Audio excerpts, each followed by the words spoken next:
예, 오늘 말씀은 마태복음 2장 11절 중심으로 보겠습니다. 2장 11절. 예, 동방박사 세 사람이 주님께 별을 보고 찾아와서 그 황금과 유황과 모략을 예물로 드리는 말씀입니다. 근데 이 예물을 드린다라고 하니까 이 성도들이 주님께 뭔가를 드리는 그런 차원이죠. 그래서 주님께 드리는 이 황금과 유황과 모략을 드리는 입장에서 우리가 어떻게 주님께 나아가야 되는가 위주로 살펴보도록 하겠습니다.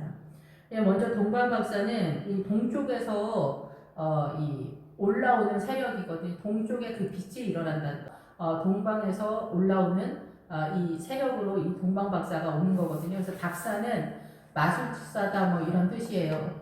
예, 그래서 이 동방 박사가 무슨 뜻일까 이렇게 묵상을 하면서 제가 깨닫기는 이렇습니다. 동방 박사는 예수 그리스도의 별을 보고 쫓아오는 그 동방 박사인데 예수님의 별을 보고 이제 따라온 사람들인데 이 동방 박사들이 선언하는 것은 이방인들이다 이렇게 생각이 듭니다. 이방인. 그래서 지금 여기 현재에서는 그 이스라엘 사람들은 목자들이 와서 예수님을 경배하는데 나머지 사람들은 예수님이 이 땅에 오신 것에 대해서 이해를 전혀 못하고 있고 알지도 못하는 그런 사건이죠. 예, 그런데 지난 시간에 말씀을 드린 것처럼 여기서도 어머니 마리아라고 이렇게 표현을 하고 있습니다. 이 앞에 어머니라는 단어가 나옵니다.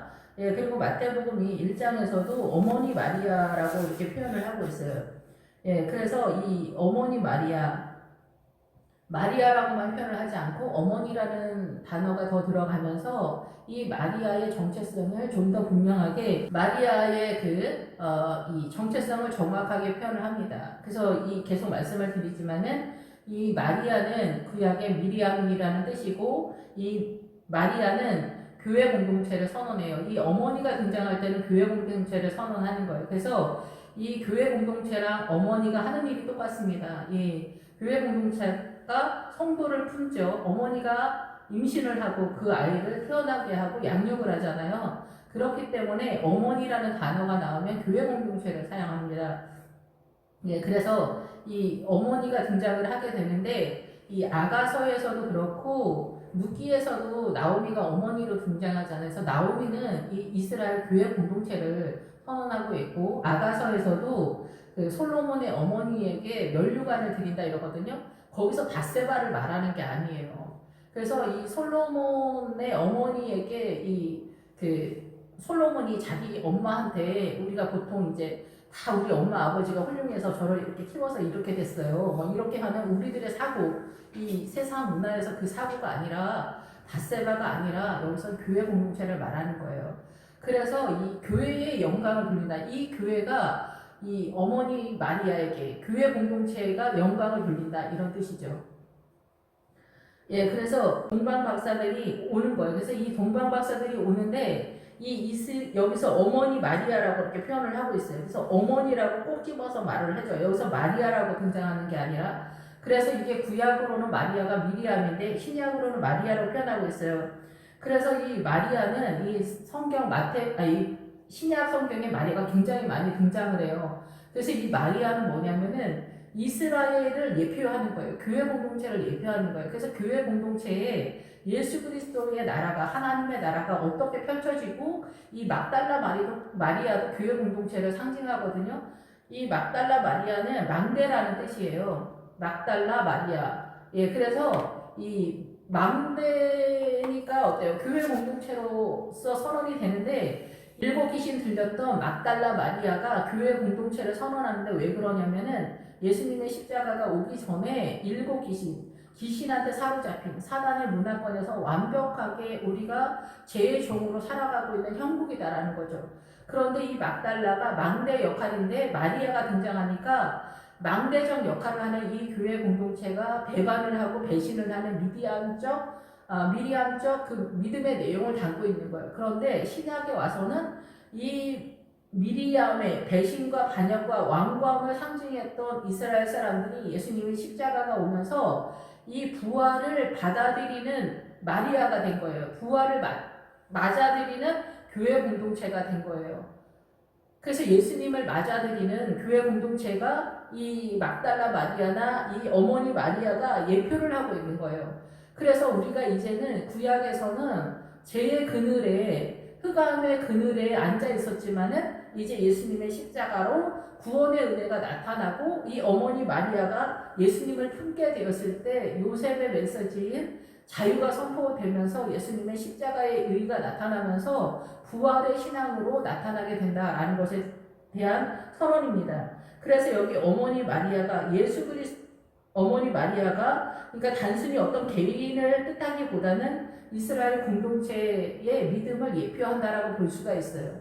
그래서 이제는 십자가를 통해서 이 고집과 반역과 완고함과 이런 것들이 예수님을 품게 되었을 때 이 어둠의 세력이 물러가게 되어지는 예수님이 성탄을 맞아서 이 땅에 오시면서부터 출발하고 있는 메시지가 선언하고 있다. 이렇게 되는 거고 십자가를 통해서 그것을 완전하게 완성하신 그런 상태다라고 보는 거죠. 예, 그런데 이 룻기에서도 보면은 이 룻이 이방인을 상징한다라고 하는 것들은 아마 잘 아실 거라고 생각이 들어요. 그래서 나오미가 이스라엘을 상징하는 거예요. 이스라엘의 교회 공동체. 근데 거기서 룻기에서 룻이 그 보아스를 통해서 그 아이를 출생하게 될 때 그 후손을 기론과 말론 이스라엘의 이름으로 후손을 하는 거예요. 그래서 이스라엘과 이방인은 하나로 연결되어 있고 오늘날은 이방인도 다 이스라엘의 영역 속에 들어가 있는 그런 상황인 거죠. 그래서 여기서도 마찬가지로 이스라엘의 이름으로 연결된다 이렇게 볼 수가 있어요. 그래서 여기서 어머니 마리아가 이스라엘인 거죠. 어머니 마리아 이스라엘을 통해서 예수 그리스도를 품게 되었을 때 이 요셉을 통해서 선언하는 죄가 해방되어지는 가만히 끊고 자가 죄를 해방하다 풀어주다 이런 뜻이거든요. 그래서 우리가 죄 속에서 이제 예수님을 영접하게 되었을 때, 품게 되었을 때 십자가로 완성되어진 예표로서의 그 선언되어지는 거지만은 이 예수님이 오신 것으로서 품는 것, 영접하는 것으로 하나님의 아들이 되는 그 권세가 나타나게 되고 이제는 주님께서 내가 너희를 종이라 하지 아니하고 친구라 한다. 이 말씀이 얼마나 놀라운 말씀인지 저번에도 말씀을 드렸지만은 이제는 예수님의 십자가 속에서 우리는 종의 형국이 아니라 자유하는 믿음 속에 들어가는 거예요. 그래서 우리의 믿음의 모든 것들이 남편과 아내도 주종의 관계가 될 수 없는 거예요. 남편이 대장 먹고 아내가 뭐 땅이다 이런 게 안 되는 거예요. 왜냐하면 여기는 종의 문화이기 때문에 이거는 십자가가 오기 전 상태이기 때문에 그래요. 그래서 제가 가끔 농담처럼 이제 예수님의 십자가 때문에 남편하고도 맞짱 뜨는 시대가 왔다 이렇게 선언을 하는데 이거를 싫어하시는 분들도 복음을 잘 이해하지 못하기 때문에 그래요. 그래서 이 남편과 아내가 서로 사랑하게 되면은 사단은 일이 끝난 거예요. 남편과 아내가 서로 사랑하면 그 세력이 자녀들한테 흘러가는 거고 이 자녀들도 결혼하게 되었을 때 이 세력이 흘러가기 때문에 각 집집마다 결혼하게 되면 사단이 그 집집마다 투입이 되는 것 같은 구조가 세워지는 그런 형국이다 이렇게 볼 수가 있습니다. 그래서 남편과 아내가 사랑하지 못하도록 이 사단의 문화권에서 사단은 너무나 많은 문화 전통 속에서 이 둘을 갈라놓는 작업들을 하는 거예요. 그래서 남편은 하늘이고 아내는 땅이다 이런 것들이 사단의 유언비어인데 남자들이 이것이 우리한테는 너무 좋다고 생각하지만 여기는 독재 정권과 잔인하고 혹독한 무슬림 같은 그런 마인드로 빠지게 되는 거예요. 복음 안에서. 그리고 아내들은 복종을 하면서 나아가니까 이게 처절해지면서 남편을 경외할 수 없는 구도가 펼쳐지는 거예요. 문화 전통 속에서. 그러니까 남편과 아내가 하나가 못되고 주종의 관계가 딱 됐으니까 이게 어떻게 전 세계 문화 속에서 양반 쌍놈 그 국가 간의 다툼과 분열이 일어나는 거죠. 그래서 십자가가 이루어지지 못하는 거예요. 그래서 사단은 가장 활발하게 가장 강력하게 어디서 움직이냐면은 가정에서 움직이는 거예요. 이혼을 못하게 하는 것도 그러지만은 이 이혼을 하든 이혼을 하지 않든 간에 이 남편과 아내가 서로 사랑하지 못하도록 많은 사단의 유언비어 속에서 갈라놓는 일을 하면서 혹독하고 잔인한 통치 속에서 이 아이들도 상처투성이가 돼서 똑같은 구도로 계속 돌아가는 악순환이 이어지고 있다 이렇게 볼 수가 있습니다. 예, 그런데 이방 예수 그리스도의 복음 안에선 이스라엘은 그래도 이 복음을 어느 정도 알고 있어요. 그런데 이 어머니 마리아의 세력 속에서 이스라엘은 그런데 이방인들은 전혀 복음을 알지 못하는 그런 상황이에요. 그래서 여기 동방박사가 오는 거예요. 이 동방박사가 와서 황금과 유황과 모략을 예물로 드리는 거예요. 예수님께. 어머니 마리아도 그렇지만 그래서 어머니 마리아는 그 기록과 말로 나오미의 세력이라면 이 동방박사는 그 루세 세력이라고 볼 수가 있는 거죠. 예, 그런데 이 룻기에서도 보면은 이방인들이 더 활발하게 하나님께 영광 돌리는 것으로 나타나게 되거든요. 룻이 그 타작마당에 들어가니까 기록과 말로는 연약한 이 율법의 한계 속에서 믿음을 더 치고 나가지 못했던 것들이 있는데 예수님의 십자가를 통해서 이 룻은 타작마당까지 들어가요. 보아스의 타작마당. 이 보아스의 타작마당은 뭐냐면은 말씀에 대한 풍성함의 강도가 타작을 한 것 같은 그런 상태다. 그래서 예수님에 대한 믿음이 굉장히 엄청나다 이렇게 볼 수가 있겠죠. 예, 말씀과 기도로 거룩하여지고 이 말씀을 따라 우리가 믿음의 행보를 하게 되고 우리가 애굽에서 출발을 하잖아요. 늘 말씀을 드리지만은 제가 반복하는 이유는 이해를 돕기 위해서 계속해서 반복을 하는데 물과 성령으로 거듭나면 신의 홍해를 지나잖아요. 이 홍해가 갈대숲인데 이 애굽적 존재가 갈대적이다라는 거예요. 예, 그래서 갈대밭이라고 표현을 해요. 애굽에서는. 그래서 이 애굽에 있을 때는 갈대를 말해요. 그래서 우리의 존재가 갈대와 같다. 예, 그래서 이렇게 상한 갈대를 꺾지 않으시는 하나님. 애굽에 있는 신앙의 상태가 있을지라도 우리의 육체가 죽는 그 순간까지 우리에게 소망을 가지고 기다리시고 인내하시고 협력하시고 예, 주의 성령으로 부르시는 주님의 은혜를 선언하는 거예요. 그런데 여기서 우리가 성령으로 거듭나면 신의 성 광야 언저리로 투입되면서 거기 신의 산에서 율법을 받는 거예요. 성경을 받는다 얘기죠.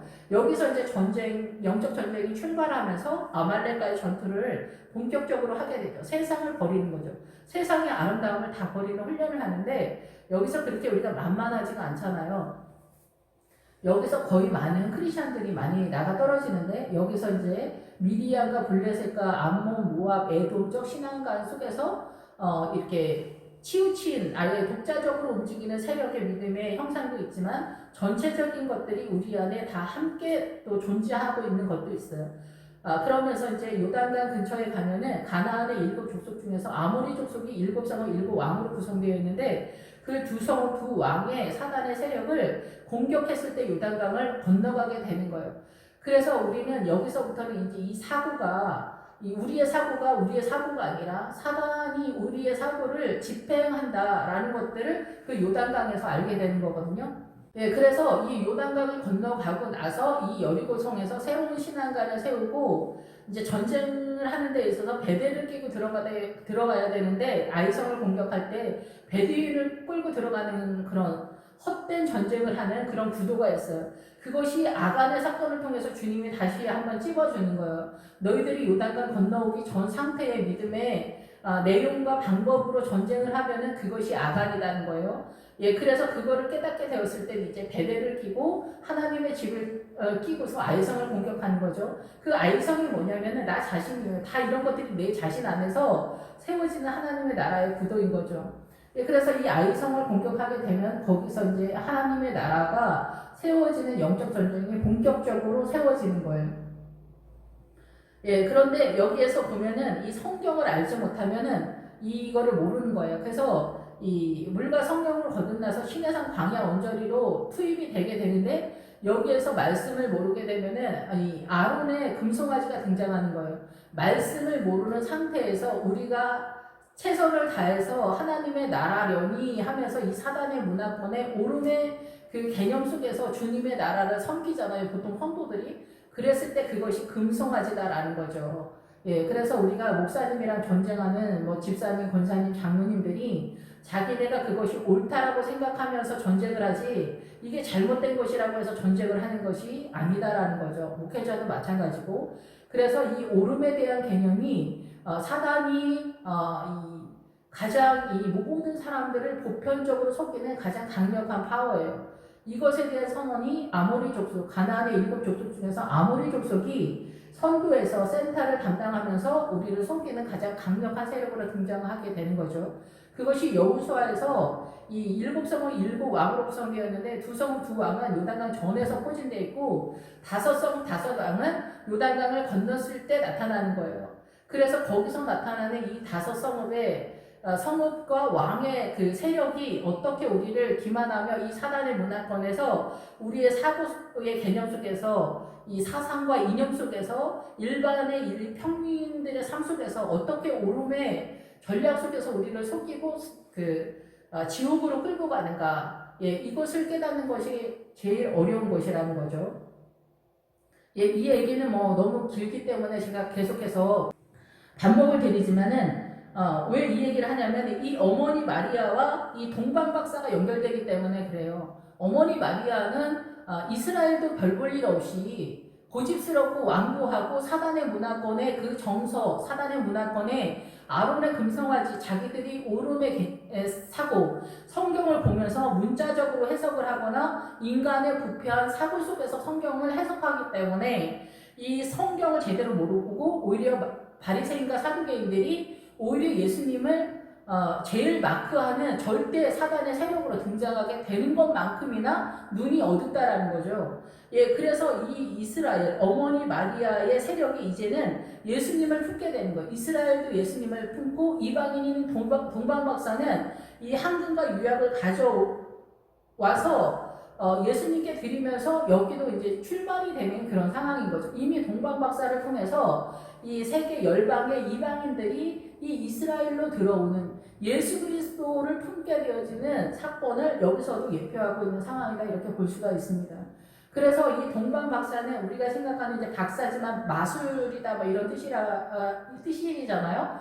그래서 이게 뭐냐면은 이 세상 사람들은 모두 다 마술적인 사고 속에 있어요. 예수님을 모르기 때문에 사단의 문화권에 무당적 마인드가 있다는 거죠. 무당적 마인드가 여기에서 이제 박사로 표현이 되는데 마술사라는 그런 뜻이잖아요. 사단의 문화권에 있어서 무당들이 하는 건 어떻게 하는지 우리가 대충 뭐 조금 알잖아요. 근데 여기서 어머니 마리아와 동방박사, 이 이스라엘과 기론과 말론이 이스라엘의 이름으로 루시, 보아스, 예수 그리스도를 상징하는 보아스를 통해서 그 후손이 세워지는 것처럼 이 어머니 마리아와 동방박사 이방인의 마술적인 사단의 세력인 사람들이 연결되는 거예요. 지금 현재는 동방박사 그 새벽에 빛이 올라오는 그 세력들 속에서 그거를 꿈꾸면서 찾아온 마술을 하는 무당 아줌마들 같은 이런 사람들이지만은 우리가 그런 존재지만은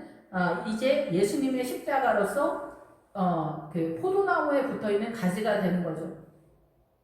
예, 여기서 어머니 마리아도 미리암으로 표현될 만큼 이스라엘도 그런 상황인데 하물며 이방인은 얼마나 마술적이겠어요. 우리가 너무나 잘 아는 것처럼 이 샤머니즘은 전 세계적으로 이 일반 백성들을 다 장악하고 있어요. 그래서 소인배는 이득을 따라가고 군자는 도를 따라간다고 하는데 이 소인배들이 다 무당들의 샤머니즘 속에서 1차 잡는 거예요. 그런데 군자가 도를 따라간다고 하는 것은 엘리트적으로 교만하고 잘난 체 하는 사람들은 이념을 따라가는 것처럼 하는데 여기도 사단이 잡고 가는 거예요. 이 사단의 이념적 사고, 오름을 잡고 가는 거죠. 그래서 늘 말씀을 드리지만 예수님도 예루살렘 성을 써요. 이게 예루살렘 성이 뭘 말하는지 보통 잘 몰라서 그렇긴 하신데 이 예루살렘 성을 사단도 쓰고 있단 말이에요. 이 예루살렘이 예표하는 그 메시지를 잡고 있다 얘기예요.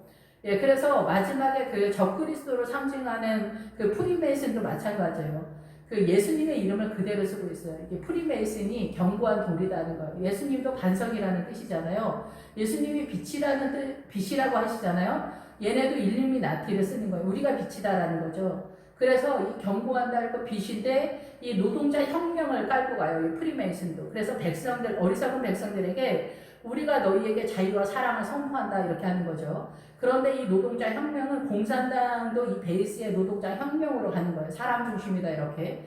그래서 이 두 세력은 같이 가고 이 공산당은 지금은 이제 유명무실한 것 같은 그런 상황이지만 이 공산당이 아직도 절대적으로 전 세계에 그 숨어서 활동하는 절대 세력이죠. 그래서 이 공산당과 프리메이슨이 연합되어서 마지막에 적그리스도로 표현이 될 때 이들이 사랑과 평화로 등장하게 되는 거예요. 그래서 전 세계에 사랑과 평화를 선언할 때 이것이 아니라고 말하는 사람이 거의 없다라는 거죠. 그래서 적그리스도가 나는 그리스도다라는 거예요. 그런데 주님의 일을 하는 게 아니라 그 사단의 일을 하는 거죠. 그런데 우리가 볼 때는 그리스도처럼 보인다 이게요. 그래서 적그리스도인 거예요. 그래서 이 사단도 항상 움직일 때 이 프리메이슨과 일루미나티와 노동자 혁명을 깔고 가는 거 동일한 거를 보면서 와 진짜 너무나 이 사단이 예수님의 흉내를 잘 내는구나, 불갱어구나 이런 생각이 들었습니다. 그래서 이 그 여호수아를 보면은 이 사단이 어떻게 선한 형상을 가지고 이 백성들을 속이고 있나, 전 인류를 속이고 있는가를 구체적으로 설명을 하고 있습니다. 그래서 이 어머니 마리아의 이스라엘의 이름으로 동방 박사가 이제 연결이 되는 거예요. 그러니까 이스라엘과 이방인들이 연결되어지는 접전이 되는 거예요. 이 한근과 유양과 모략을 동방 박사가 가져오는 거예요. 어머니 마리아, 이스라엘은 그 기론과 말론을 통해서 연결을 되는 거예요. 룻을 통해서 보아스랑 그런 것처럼. 그런데 이 룻을 통해서 이 보아스의 세계가 화려하게 펼쳐져 가거든요. 하나님의 나라가, 예수님의 나라가. 근데 여기서 동방 박사가 와서 한근과 유양과 모략을 예수님께 드리는 거예요. 진짜 엄청난 사건인 거죠. 정말 이방인들이 한근과 유양과 모략을 주님께 드리는 그런 사건이 되는 거예요. 정말 룻처럼. 왜냐하면은 이스라엘 사람들은 이 한근과 유양과 모략을 초대교회 때 주님께 드렸고 전 세계 또 이스라엘 사람들이 또 예수님을 다 믿고 있는 사람이 또 이제 이스라엘 밖에도 많이 있긴 있어요. 그런데 이 한근과 유양과 모략을 동방 박사가 가져온다는 게 진짜 놀라운 사건인 거예요. 이 동방 박사가 별을 따라왔지만은 이 동방 박사가 갖고 있는 이방인들이 전 세계에 있는 모든 이방인들이 이제 복음을 믿게 되면서 전 세계에 있는 많은 사람들이 예수님을 믿으면서 이 한근과 유양과 모략을 오히려 동방 박사의 세력들, 이방인들 세계력 속에서 더 화려하게 등장하는 거예요. 주님께 영광을 돌리는 그런 상황이 된다는 거예요. 이 말씀에서 드린다는 거예요. 드린다. 그러니까 드린다가 제가 볼 때는 포커스인 것 같아요. 이게 이제 키인 것 같아요. 이게 한근과 유양과 모략을 드린다. 동방 박사가 드리는 거예요. 그 이방인들이, 그 이스라엘 분량이 있겠지만은 이 이스라엘의 그 어머니 마리아를 통해서 이 그 예수님을 품게 되었던 그 사명, 성경이 창세기서부터 계시록까지 이스라엘이 세워잖아요. 말씀을 맡은 자가 되어서 이 맡은 거에 우리는 따라가면서 그 은혜를 경험하게 되는 건데 이 동방 박사가 한근과 유양과 모략을 가지고 와서 예물을 드리는 거예요. 그러니까 이 동방 박사, 이방인들이 예수님께 한근과 유양과 모략을 드리는 거예요. 진짜 놀랍지 않습니까? 그래서 이 한금은 믿음을 말해요. 믿음이면서 좀 더 설명을 하자면은 예수 그리스도를 말해요. 우리가 성소에 들어갈 때 이 번제단의 조각목에다가 이 청동을 입히잖아요. 이것도 다 하나님의 메시지가 있지만 어쨌든 여기 완전하지 않다. 이거는 이 번제단이 예수님의 십자가를 상징하는데 이게 조각목에 청동을 입힌 거는 주님의 십자가가 완전하지 않다라는 것이 아니라 죄인된 우리의 입장에서 이 십자가를 완전하게 이해하지 못한다는 거예요. 이 번제단, 이 성소의 뜰에서는. 그런데 이 성소 안에 들어갔을 때 조각목에 모두 다 금을 입히거든요. 이 금은 예수 그리스도를 말해요. 그러니까 신론을 말한다고. 신학적으로는 신론이다 이렇게 볼 수가 있어요. 예수님과 하나님과 성령님에 대한 이해도가 풍성해진다 이게. 그래서 이 한금은 우리가 기본적으로는 믿음이라고 볼 수가 있어요. 예수님을 믿는 믿음. 근데 그 믿음의 세계가 예수님이 어떤 분인지, 예수님은 이런 걸 좋아해, 예수님은 죄를 싫어하지, 예수님은 사단한테 속고 있는 너희들에게 이렇게 말씀하시지, 성령님은 너희를 도우시지, 사랑하시지, 너희를 위해 탄식하며 기도하시지, 아버지는 너희를 너무 사랑하셔서 그 아들을 내어주신 분이야. 근데 이런 기본적인 거에서 창세기서부터 계시록까지 아버지와 예수님과 성령님이 이미 어떤 분인지를 설명하고 있는 거예요. 그 황금을 알게 된다는 거예요. 믿음의 내용을 알게 된다는 거예요. 나 단순히 I 빌리브, 예수님은 우리를 구원하시고 주님은 살아계셔. 이거 하나 가지고 뛰면 어때요? 이 물과 성령으로 거듭나서 시내산 광야 언저리로 투입이 됐는데 거기서 말씀, 율법을 잘 모를 때 율법도 이 예수님의 십자가 속에서 이제 말씀이고 신약도 다 말씀이에요. 이제 믿음의 법에 거는 훈련을 해야 되는 건데 우리가 이걸 잘 못하죠. 그래서 구약을 율법이라고 하면서 터무시하는 경우가 있는데 믿음의 눈으로 보냐 안 보냐, 예수님의 십자가의 눈으로 보냐 안 보냐, 이게 제일 중요한 거예요. 그런데 우리가 예수님을 믿으면서도 예수님의 십자가의 눈으로 성경을 보는 눈이 너무 약해서 그런 거죠. 우리가 그럴 때 이 시내산 광야에서 말씀을 잘 모를 때, 말씀을 깨달아 알지 못할 때 거기서의 신앙이 아론의 금송아지다라는 거, 자기가 하이팅하는 거라는 거죠. 사단의 문화권에 오름으로 예수님을 믿기 때문에 금송아지 우상이다 이렇게 표현하는 거예요.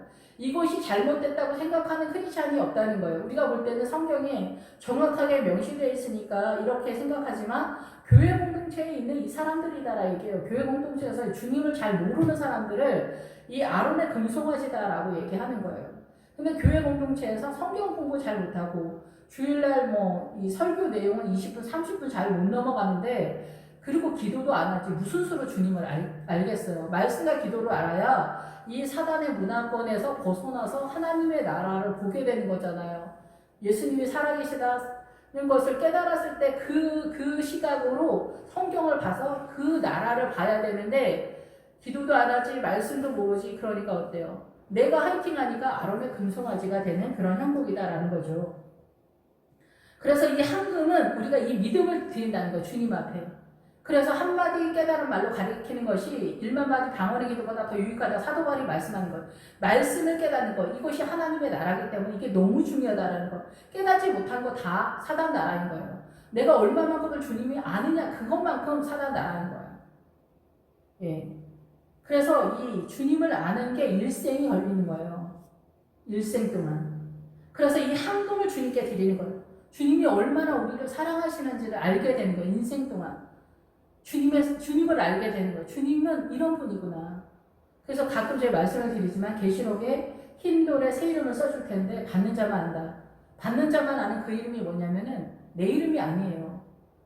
성도들 이름을 그 흰 돌에다 써가지고 저기 생명책처럼 기록한다는 그런 뜻이 아니라 이 흰 돌에 예수 그리스도 이름을 써주는 거예요. 그러면 이 예수 그리스도 이름이 얼마나 대단한가? 예수 그리스도의 이름이 우리에게 얼마나 생명인가, 사랑인가, 겸손인가, 희생인가, 믿음인가, 주님을 아는 거예요. 주님이 얼마나 우리를 사랑하시는지 그 하나님의 나라를 아는 거예요. 예수 그리스도의 이름. 그래서 예수 그리스도의 이름, 그 이름만 들어도 우리가 눈물이 나는 거예요. 너무 죄송하고 또 감사하고 여러 가지가 있겠죠. 이 황금의 세계를 말하는 거예요. 주님의 나라, 주님의 존재 자체, 아버지와 성령님과 예수님을 말하는 거죠. 믿음의 세계 속에 있는 주님은. 그거를 고백하는 거예요. 이방인들이. 동방박사들이 가져온 이 황금과 유황과 모양 속에서 이 이방인들이 주님께 이 영광을 돌리는 거예요. 그래서 유황과 모양, 유황은 뭐겠어요? 유황은 믿음의 이 나반이라는 야곱의 외삼촌 나반이 희다라는 뜻과 벽돌이라는 뜻이 있거든요.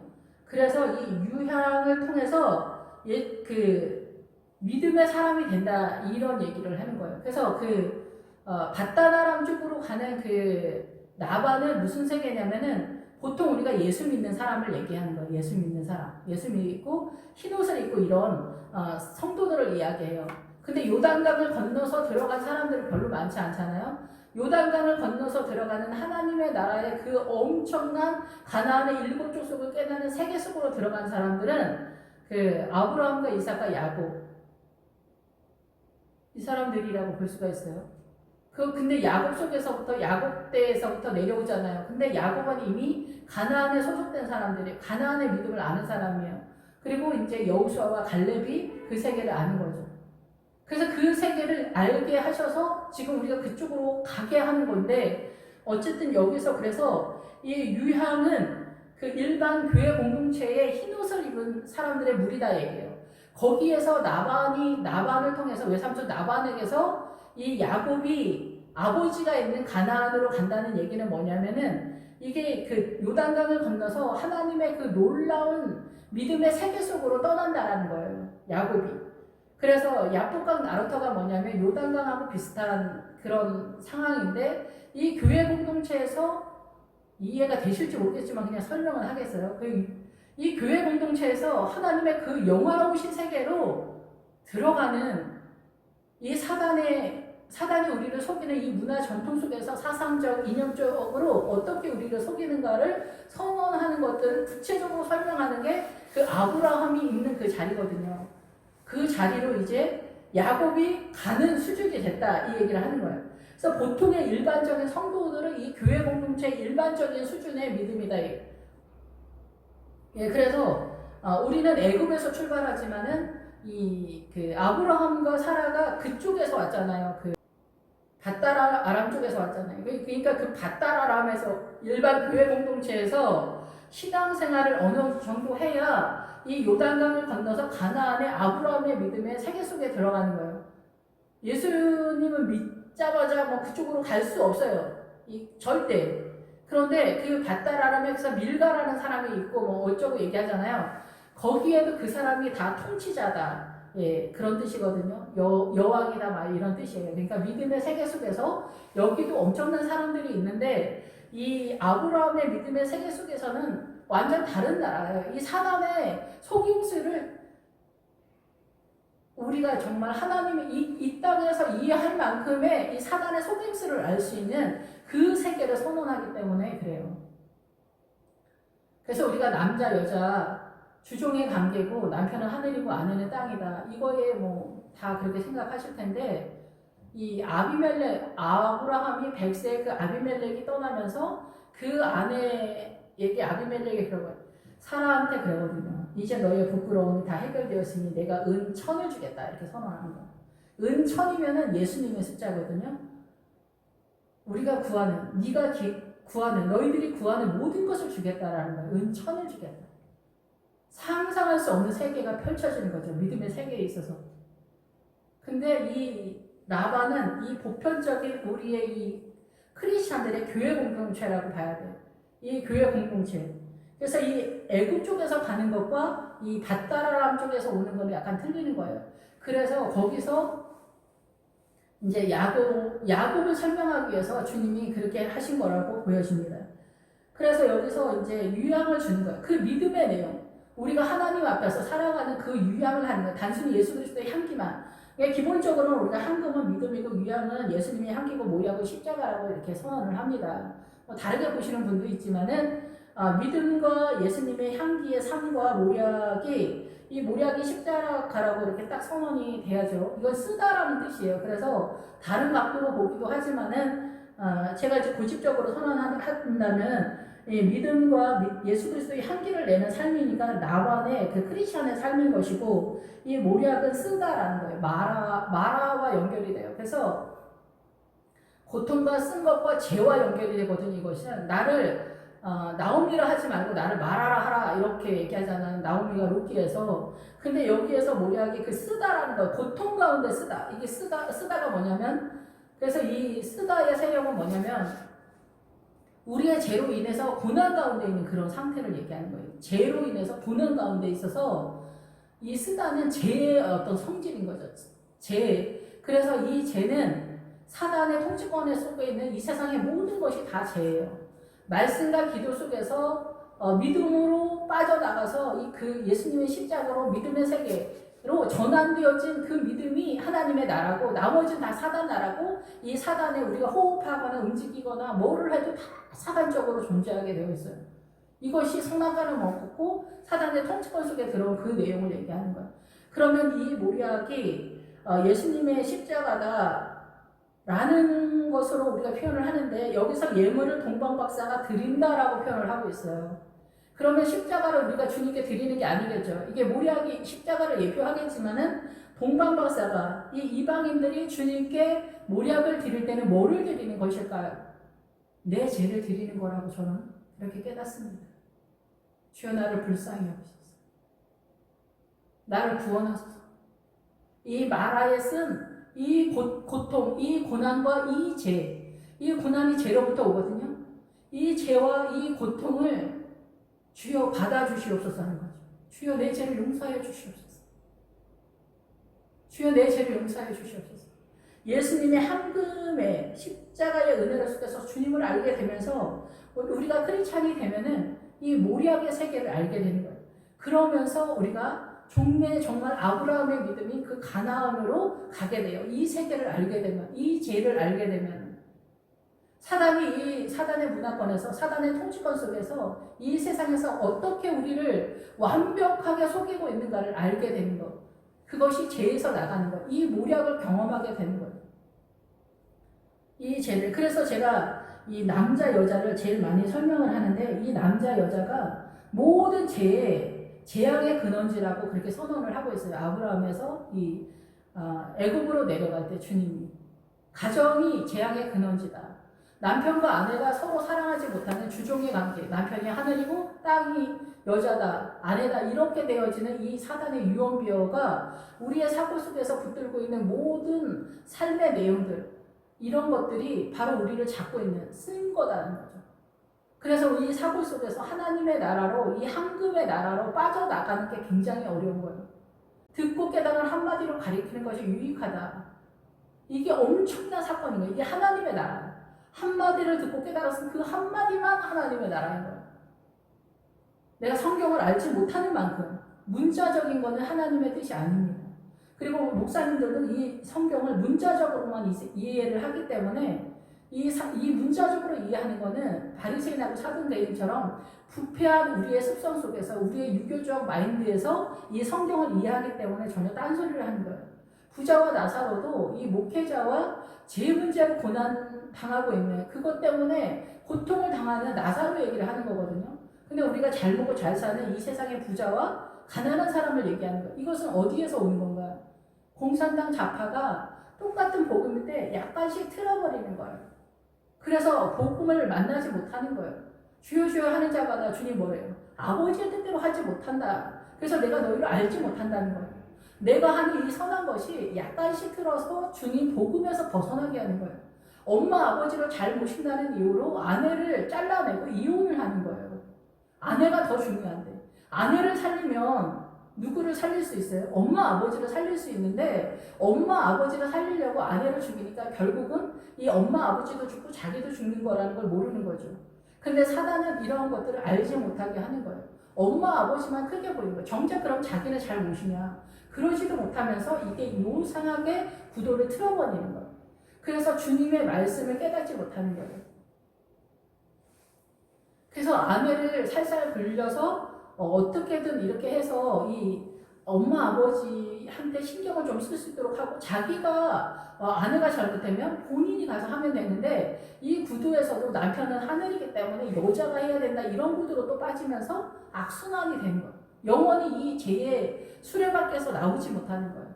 우리는 이것이 잘못됐다고 생각을 하지 못하는 거예요. 시집 온 여자가 네가 그거 해야지, 다른 여자들도 다 그렇게 하는데 너는 왜 못하니? 모자른 거지 네가, 이렇게 생각을 하는 거죠.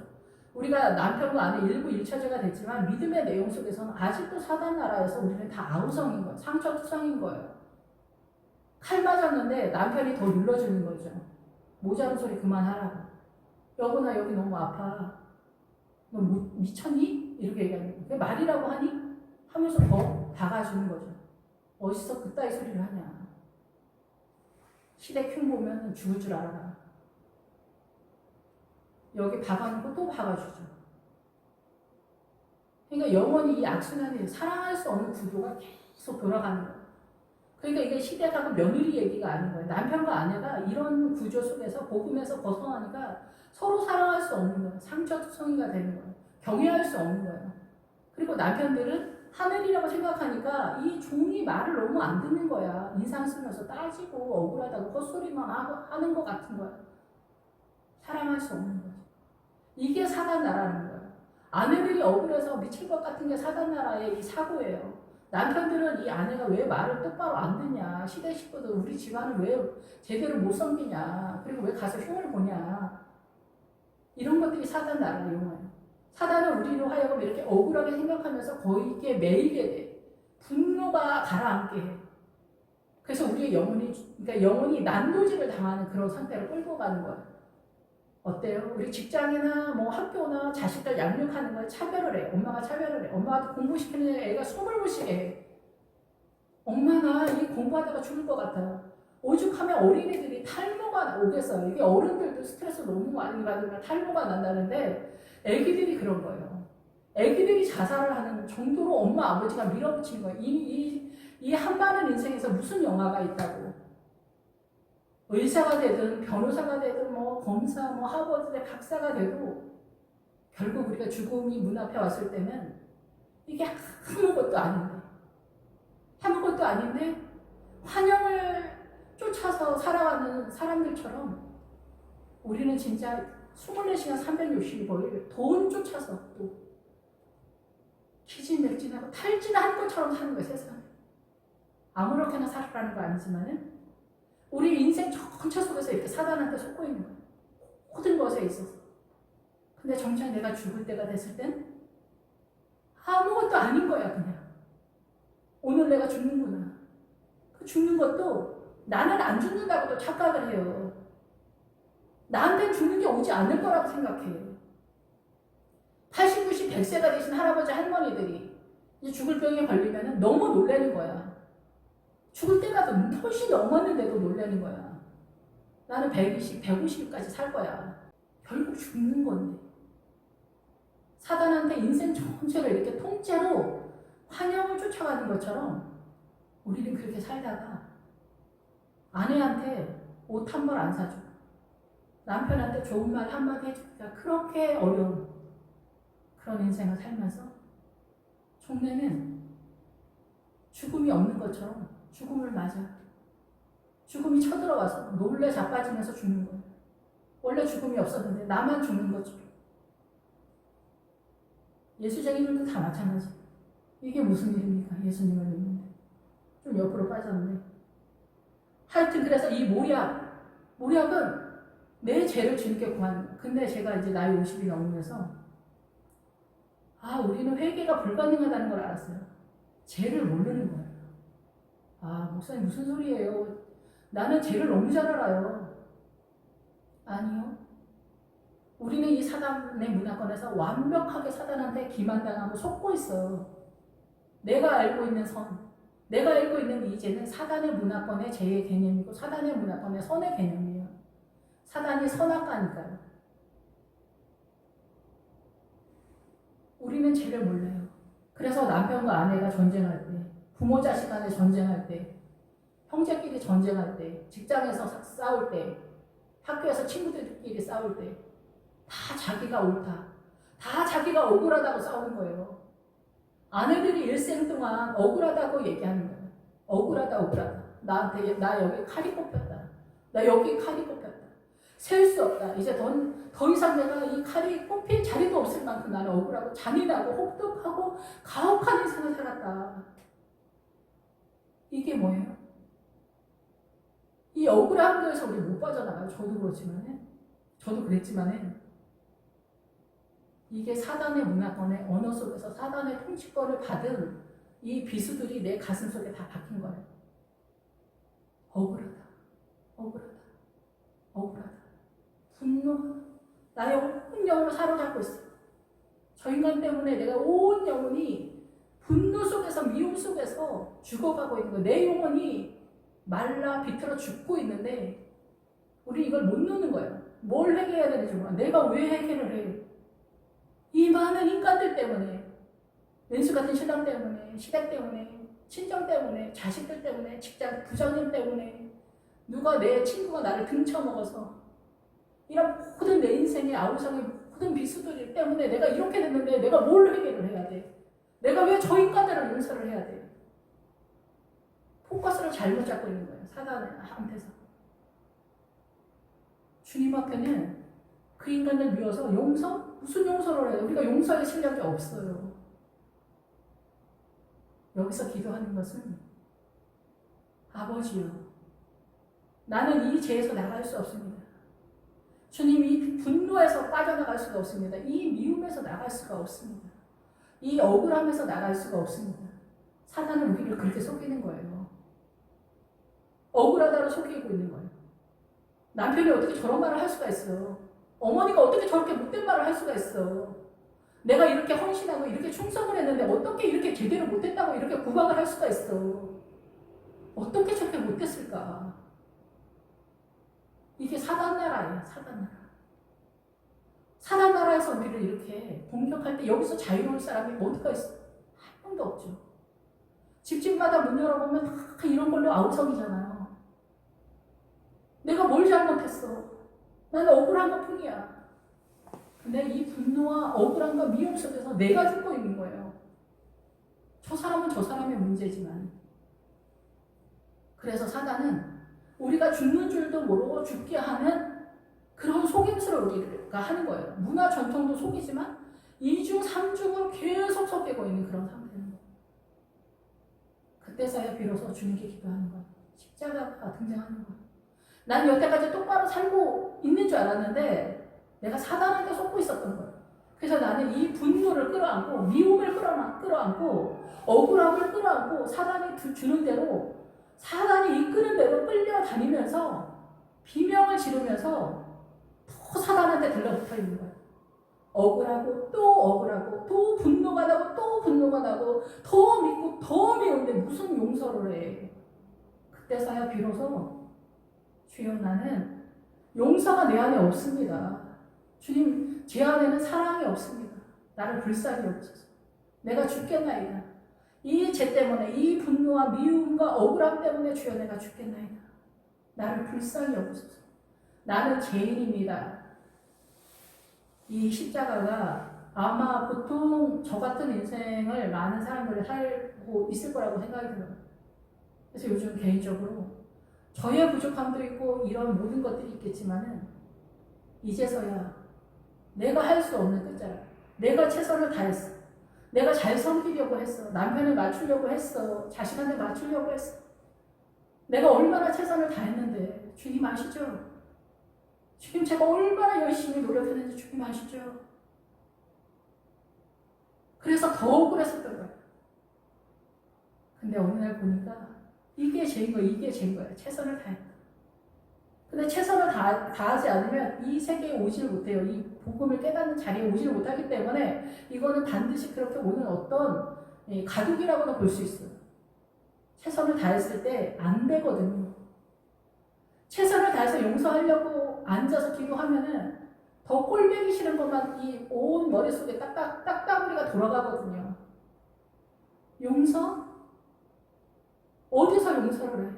내가 어떻게 당했는데? 내가 얼마나 최선을 다했는데? 그래서 더 억울한. 최선을 다하면 다할수록 나가 떨어졌을 때 그때에서야 비로소 나는 나의 왕국을 세워왔다는 걸 알게 된 거예요. 내 나라였던 거예요. 그래서 더 억울한 거예요. 그래서 참여와 그 세리가 하나님의 나라에 더 가깝다라는 건 그 사람들이 뭐 더 훌륭하다는 얘기가 아닙니다. 그 사람들은 자타가 죄가 그게 드러났으니까 뭐 우길 것도 없고 나는 죄인이다 얘기해요. 근데 저같이 어려서부터 막 주님 앞에 잘 보이려고 최선을 다해서 뭐 사람한테 맞추려고 나름 하고 상대방은 그렇게 생각하지 않겠지만은 나는 최선을 다해서 맞추려고 하고 막 띄엄띄엄 나의 어리석은 것이 삐져나오는 이 어리석음 때문에 부끄러워서 어떻게든 눌러서 찍어 눌러서 나 자신을 해서 막 최선을 다해서 주님을 섬기려고 했는데 주님을 의지한 게 아니었던 거예요. 내가 최선을 다한 거야. 그러니까 더 억울하지. 더 원통하고 절통하지. 이제서야 내가 할 수 있는 건 아무것도 없다는 거. 그래서 남편에게도 믿음으로 막 잔소리를 해. 근데 남편은 안 들어. 들을 수도 없고. 이런 짓을 오늘 인생 전체 속에 하는 거예요. 결혼 생활 내내 하는 거예요. 근데 이렇게 나가 떨어져 봐. 점점. 내가 어떻게 해서 되지 않는다는 거예요. 그때에서야 비로소 주님 절절해진 거예요. 주여 나의 죄를 용서해 주시옵소서. 나는 이 죄에서 나갈 수가 없습니다. 그리고 주여 저희 신랑을 주님께 의탁합니다. 우리 아내를 주님 앞에 부탁합니다. 이런 구체적인 하나하나가 성경에 다 있어요.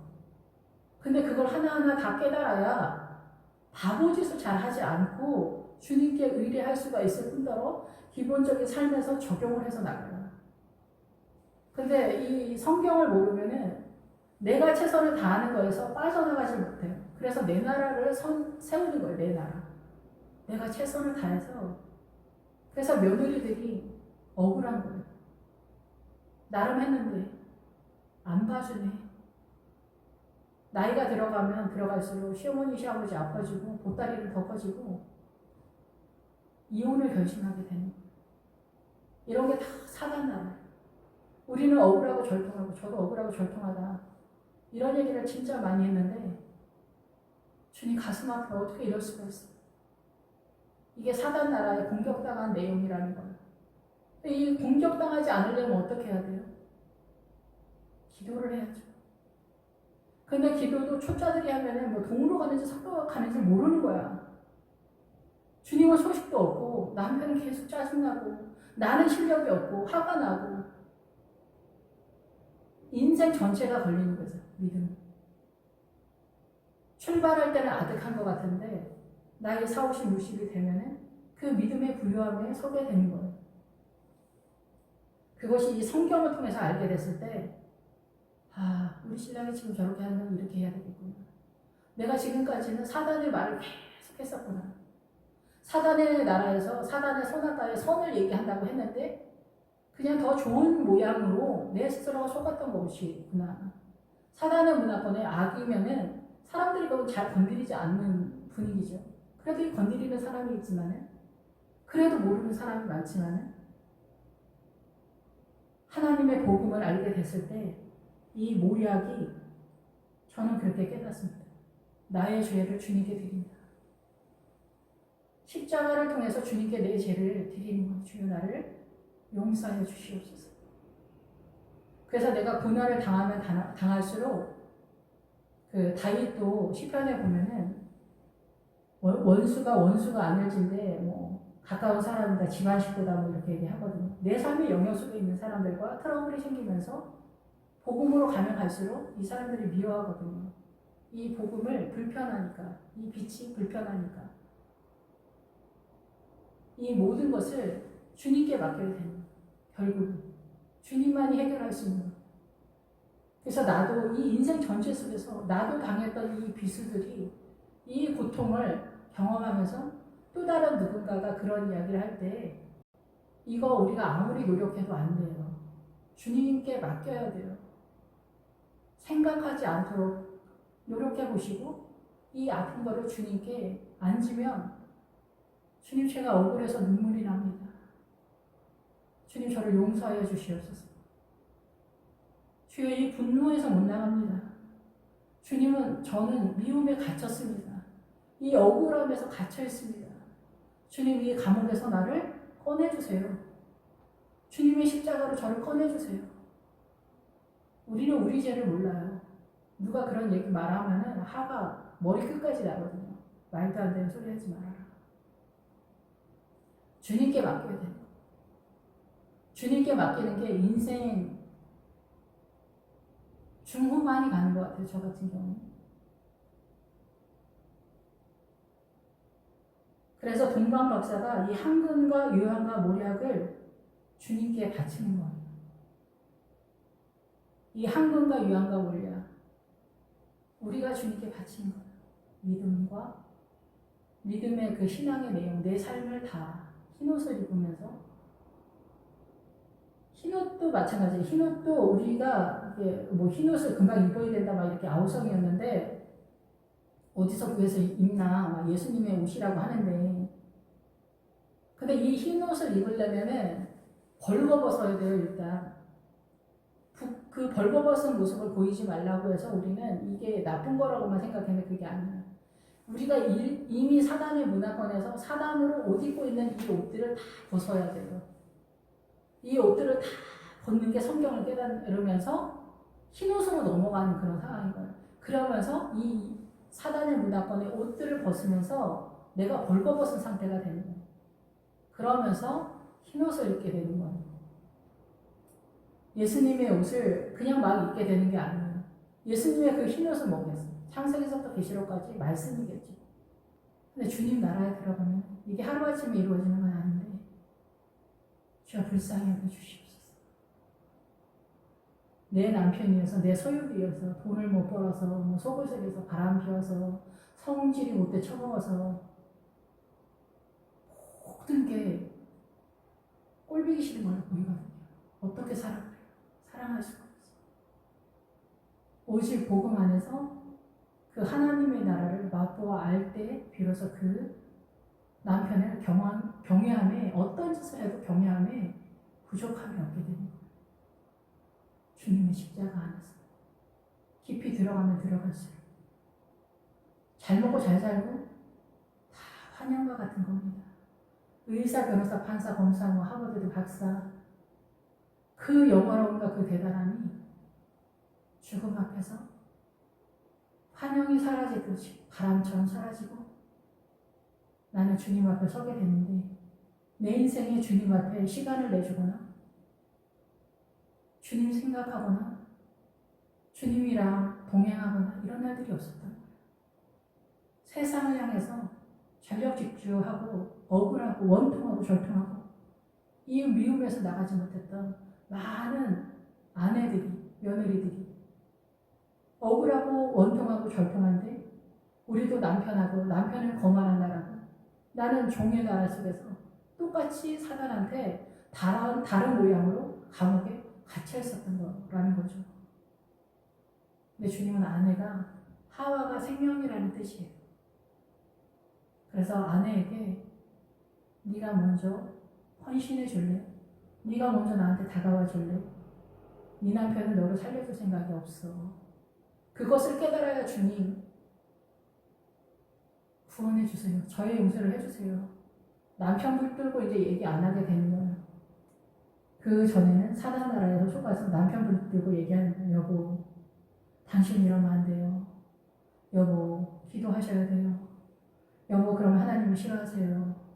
당신 그거 문제 있는 것 같아요. 별 얘기 다 해도 안 된다 이게. 주님한테 넘겨야 되는데 그게 잘 안 돼요 사실.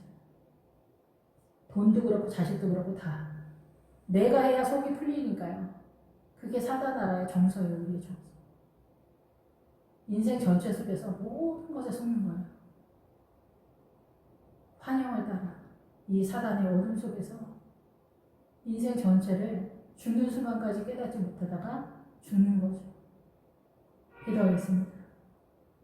할렐루야 주님 감사하고 찬양 드립니다. 동방 박사들이 그 멀리서 새벽에 부활 신앙을 보고 달려와 황금과 유황과 모략을 주님께 드립니다.